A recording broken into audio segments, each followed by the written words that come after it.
नमस्ते दोस्तों। आज हम लोग NCERT की क्लास 7th की इंग्लिश की supplementary book an alien hand के chapter 6 I want something in a cage के comprehension check first part discuss करने जा रहे हैं। इन प्रश्नों को पहले हम लोग समझने का प्रयास करेंगे, उसके बाद इनके उत्तर देंगे। पहला सवाल है, राइट ट्रू और false against each of the following statement. प्रत्येक कथन के आगे सही या गलत, सत्य या असत्य लिखें। First, mister पर्सल sold birds, cats, dogs and monkeys.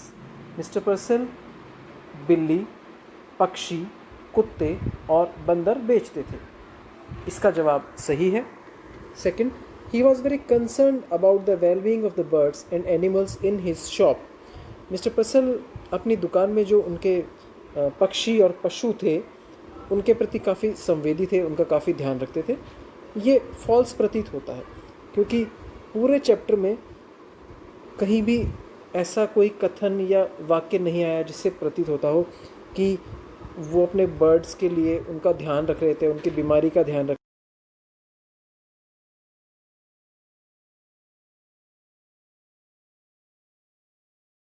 impressed by the customer who bought the two doves. Mister पर्सल उस ग्राहक से काफ़ी इम्प्रेस हुए, काफ़ी प्रभावित हुए जो 2 कबूतर लेकर गया। तो इसका जवाब गलत है, फॉल्स है, क्योंकि मिस्टर पर्सल उस आदमी की बातों से काफ़ी परेशान थे, तो प्रभावित होने की तो बात ही नहीं है। Fourth, he was successful shop owner though insensitive and cold as a person. वह एक सफल दुकानदार थे लेकिन एक असंवेदी और रूखे व्यक्ति थे। यह सही प्रतीत होता है, इसलिए इसका जवाब ट्रू है। Why is Mr Purcell compared to an owl. Mr Purcell की तुलना एक उल्लू से क्यों की गई है? आंसर है, when Mr Purcell put on large glasses his eyes were magnified and then he looks like a wise and genial owl. जब मिस्टर पर्सल लार्ज ग्लासेस, बड़े चश्मे के ग्लासेस पहनते थे, बड़ा चश्मा पहनते थे, उनकी आंखें मोटी हो जाती थी, बड़ी हो जाती थी। And then he looks like a wise and genial owl, और तब वे एक बुद्धिमान और दोस्त उल्लू की तरह लगते थे। Question third, from the third paragraph pick out words associated with cries of birds.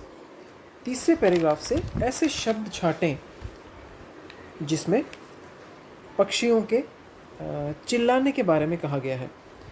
इसका उत्तर है, words associated with cries of birds are twitters, squeals and chips.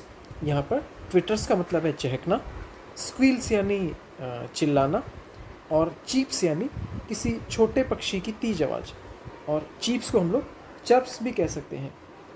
दूसरा क्वेश्चन है, वर्ड एसोसिएटेड विद नॉइस। ऐसे शब्द जिनसे शोर के बारे में जिक्र हो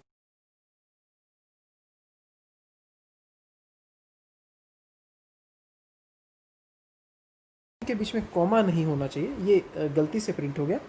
तो ये है स्लाई रस्टलिंग एंड स्क्वीक्स।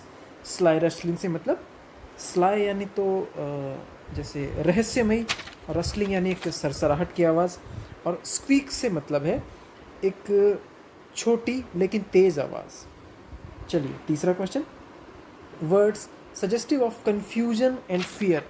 ऐसे शब्द जिनसे भ्रामकता और डर दिखता हो, तो इसका आंसर है, words suggestive of confusion and fear are scampered, frantic, frighten, bewildered and blindly seeking. यहाँ पर स्कैम्पर्ड से मतलब है किसी छोटे बच्चे या पशु का हड़बड़ाकर तेजी से दौड़ना। फ्रेंटिक से मतलब है चिंताग्रसित, एक्सट्रीमली वरिड। bewildered से मतलब है हक्का बक्का रह जाना। एंड ब्लाइंडली सीकिंग से मतलब है आंखें बंद करके बेतहाशा भागना।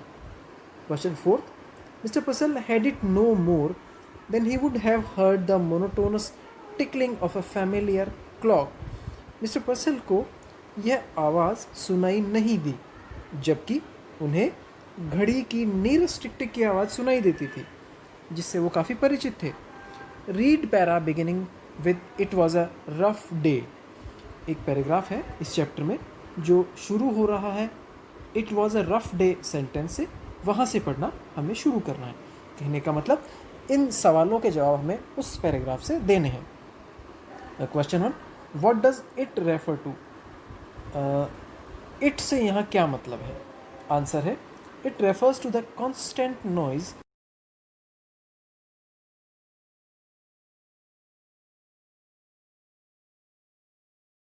चलने वाला शोर जो मिस्टर पर्सेल की दुकान में हमेशा सर्वत्र सभी जगह फैला रहता था। परवेडेड से मतलब है सर्वत्र यानी सभी जगह। Question number 2, why does mister Purcell not here it clearly? Mister Purcell इसे साफ क्यों नहीं सुन पाते थे? इसका उत्तर है mister Purcell not here it clearly because he has became so used to that noise made by his animals and birds. Mister Purcell इसे साफ तौर से या साफ नहीं सुन पाते थे क्योंकि वह शोर जो उनके पक्षियों और पशु द्वारा किया जाता था उसके आदी हो चुके थे। यूज्ड टू यानी यह उनकी आदत में शुमार था। दोस्तों, चैप्टर 6 के कॉम्प्रिहेंशन चेक फर्स्ट को हमने समझ के इनके उत्तर देने का प्रयास किया। अगले वीडियो में हम लोग इसी चैप्टर के कॉम्प्रिहेंशन चेक सेकंड को समझकर उनके उत्तर देने का प्रयास करेंगे। इस चैप्टर को मैं इससे पहले वाले वीडियो में 2 पार्ट्स में डिस्कस कर चुका हूँ, जिनके लिंक मैं इस वीडियो के नीचे डिस्क्रिप्शन में दे दूँगा। आपको अगर मेरा वीडियो पसंद आए तो प्लीज़ कृपया उसे लाइक और सब्सक्राइब करने के ज़हमत ज़रूर उठाएं। और अगर आपको लगता है कि इसमें कुछ समस्या है या कुछ सुधार की ज़रूरत है तो मुझे कमेंट बॉक्स में ज़रूर लिखें। धन्यवाद।